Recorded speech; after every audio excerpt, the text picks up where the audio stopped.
Cântarea Domnului să fie peste voi, cu al său har și cu a sa iubire de oameni, totdeauna, acum și pururea și în vecii vecilor.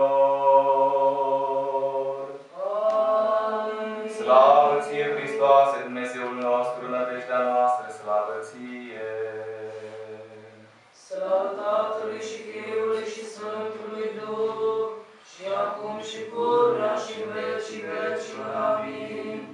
Doamne miluiește, Doamne miluiește, Doamne miluiește, Părinte binecuvântează. Cel ce-a înviat din morți, Hristos, adevăratul Dumnezeul nostru, pentru rugăciunile preacurate Maicii sale, ale Sfinților, slăviților întru tot, lăudaților apostoli, ale celui întru Sfinț Părintelui nostru, Ioan Gură de Aur, arhiepiscopul Constantinopolului, ale Sfinților Ierarhi Grigorie, Dascălul și ale Sfântului Ierarh Eusebiu, ale tuturor Sfinților români, a căror pomenire o să vărășim astăzi, ale Sfântului Slăvitului Proroc, înainte mergător și botezător Ioan, ale Sfântului Cuviosului Părintelui nostru Sila, ocrotitorul acestui Sfânt Locaș, și ale tuturor Sfinților, ale căror Sfinte moaște odihnesc aici, ale Sfintei Preacuvioasei Maicii noastre Parascheva, ale Sfântului Mare Mucenic Ioan cel Nou de la Suceava,